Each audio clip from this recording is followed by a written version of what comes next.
up, and welcome back to the channel for yet another FC Finch review, getting Eaglemoss back on the table today. And yes, we have finally made it, the final installment of our Wolf 359 saga. 7 ships, well actually 8 if we count the Melbourne, which we did way long ago. That review is still up, by the way. But we are finally there with all these Kitbosh Federation ships. I absolutely love them. The time of year when Rick Sternbach and his team and everybody just kind of got together and just bought a bunch of Galaxy class model kits and all kinds of Starship model kits and threw highlighters on us, nacelles and all that good stuff. And so we are finally there. And today we're going to be taking a look at the Freedom class U.S.S. Firebrand. And yeah, you can already see this is one of those odd one nacelle ships that looks like it doesn't have very much substance, but hey, who am I to criticize? So yeah, anyway, we are going to be taking a good look at this ship, so let's get right down to it. And of course, how do we start it off? With the magazine, of course. And there we have the Freedom class. It is a light frigate launched in the 24th century and a length of 430 meters, which is really long considering that's a long that's a long nacelle because it's most of it's due to the nacelle. Anyway, then of course warp speed of 9.2, which is pretty quick. And there we have the U.S.S. Firebrand NCC 68723. Moving it over, we have the Freedom class. Ronald E. Moore on TNG's 4th season, Michael Pillar on the Next Generation, and on screen sight the stand assembly. It is the correct stand this time, don't worry. And then of course a nice front shot of the Freedom class. Look at that fat nacelle. And then of course it is class Freedom, affiliation Starfleet from the 24th century, at a length of 430 meters, 370 crew approximately, which is pretty big considering it's all in the saucer, but hey, whatever. Warp 9.2 and phaser emitters, and it has a cannon on it, so hey, how about that? And photon torpedoes. And we have some nice shots of the Freedom class. Again, really weird shot. I absolutely love the name on the ship. Just wish it was given to, you know, a kind of ship with more to it, but hey, whatever. Okay, and then of course we have the Freedom class, a really nice shot of it too. And then we have, as I understand, the studio model was pretty big itself. Another Wolf 359 ships. You think we were reviewing Wolf 359 ships or something? This is a rare class of Starfleet ship from the 24th century that was unusual in that it featured just one warp nacelle. And then we have many orthographic views. They just gave us just about every one of the Freedom class. Looks really good. I just love how they just let it all fly with this ship. Look at that. So we got the side, the top, the back, and the front. Looks really good. And then of course we got Ronald D. Moore. Nice picture of Ronald D. Moore. And then of course some shots from TNG. And then Worf's Earth parents. And then of course we have more on Worf's story, L'Oreal, because you're Worf it. And then of course we have Michael Pillar right there. A few other shots. Of course, Locutus aboard because it's Wolf 359. So I know we have the Enterprise C from yesterday's Enterprise.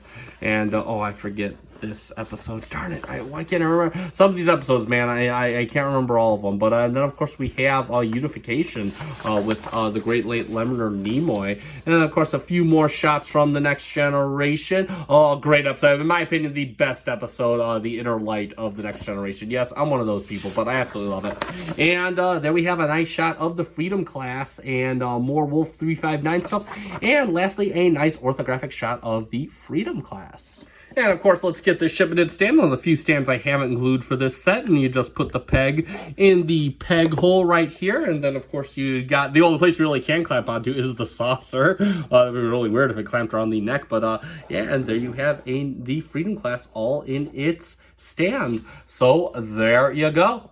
And let's take a look at the Freedom class. And yeah, again, Eaglemoss killing it with a lot of detail on what is essentially a very simple model. So lots of phaser banks. Man, this ship is just loaded out. Look at all these phaser strips. So you got 5 phaser strips on the top side of the ship. And then of course the nice bridge dome. And then you can see you got some nice white detailing for the lights. Doesn't look like any indents. So looks like just it lights all the way around. The escape pod's more towards the central area of the ship versus on the outsides of the hull where you see most of the crew quarters, U.S.S. Firebrand, NCC 68723. So there you go. You get a nice white detail. You got some outlines around the edges of the phaser strips there. So that's really, really good looking. And here's your shuttle bay, the only real place you can put a shuttle bay. And that looks really good. And then, of course, you come around to the back. And then, of course, you have your impulse engines unpainted. They are done in a flat gray. They sit right there. So if the saucer separates, I mean, you're really just dropping the nacelle. And then, of course, you load on, you got this nice cannon detail. That looks really good. You got some vent detailing right here. Got some little red areas on the, what I believe is the sensor dome area. And then, of course, cannon control. So that looks pretty good. More escape pods on the underbelly of the ship. Then you got 3 phaser strips right here at the running, and really loaded out ship. It's got the cannons and really, really good. You got some Aztecing, of course, that was also on the top side, and that looks good. It's just kind of that lighter tone of gray in there, and yeah, absolutely stunning. And then, of course, you have rooms. You know, these really small rooms, or at least just hallways on here. But again, you got some light detail. You got a little vent detailing. Yeah, it is ribbed, so you can feel it. You can put your fingers on it and you can feel that.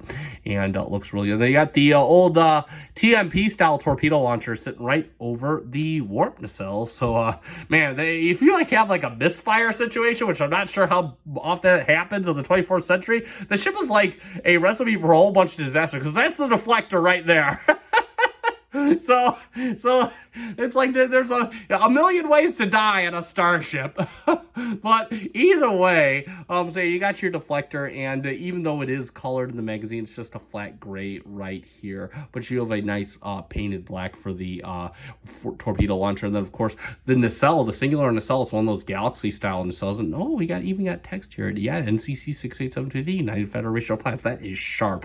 And you got like this little spine that traverses the length of the nacelle. Nacelle done. Got the little yellow painted area right here, and then you got the red for focus camera, red for the Bassard collector, and blue for the warp coil area. It looks really good. Federation logo on the bottom and some detailing on the bottom of the deflector, and of course the nacelle as well. And yeah, no, just again, you know, Eaglemoss killing it with all this detail for a ship that we really don't see a lot of. So there we go. And for a quick comparison, there it is with the Galaxy class, and maybe 430 meters. I think it looks a bit short, but it's kind of there. Looks kind of there. It looks kind of like it would. I mean, it kind of scales really well with the Galaxy class. So you can just see how it's really, really scaled down. I'm not sure if it scales so much on the length and the height. But again, we'll get a front view. Ooh, almost hit the cannon, and there we go on the front. Again, just it's like a little tadpole looking ship. Just looks really, really. But they do look like they belong in the same family. So there is that. And then, of course, move these right. Gotta situate the hands, and of course we can get them right on top of one another. So there we go. And yeah, no, I absolutely love it. I mean, it's a weird ship, but they do look very good together. So there we go. And there we have it with our Wolf 359 fleet, the final family photo, less Niagara class that is packed away already at current, but nevertheless, there it is. And man, it's just, that is absolutely a sight. So yeah, all these ships getting ready to go fight the Borg, and not realizing what they're in for, but here we go. So yep, absolutely cool.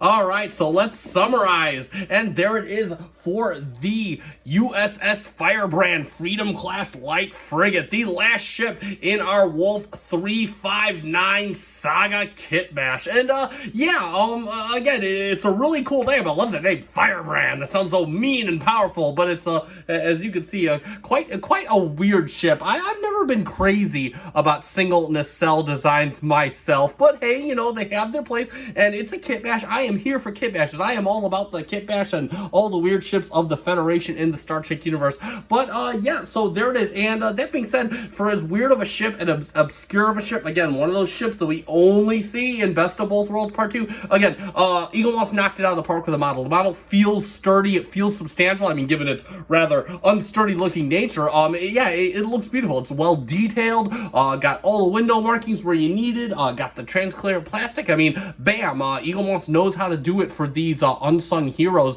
of the Star Trek universe, and I am absolutely here for the model. You can be here for the model too if you check out realmerch.com. I'll put a link in the description down below. They might have this ship. They might not. I don't know if this ship is in stock anymore. That's the thing. A lot of these Wolf 359 ships were relatively common as far as stock goes. So again, if you could find it, I would say don't pay any more than retail for it, even if you are a fan of the kit bashes, because it's like, I mean, just, you can see it's not much to it. But other than that, you know, I definitely, if you find the ship for a good retail price, I can say wholeheartedly it is a winner despite the weird design, and I am here for it, and I do highly recommend it if you are that kind of guy or gal. So that being said, if you like this video, consider hitting the like button. Also consider subscribing to the channel so you can catch more great Star Trek content. This is the end of this saga, but this is not the end of the Eaglemoss reviews, so you will want to be on board for that. Check out all my other Eaglemoss reviews. I'll put a link in the description down below. And that being said, I have been SC Finch. Thank you so much for watching. Live long and prosper.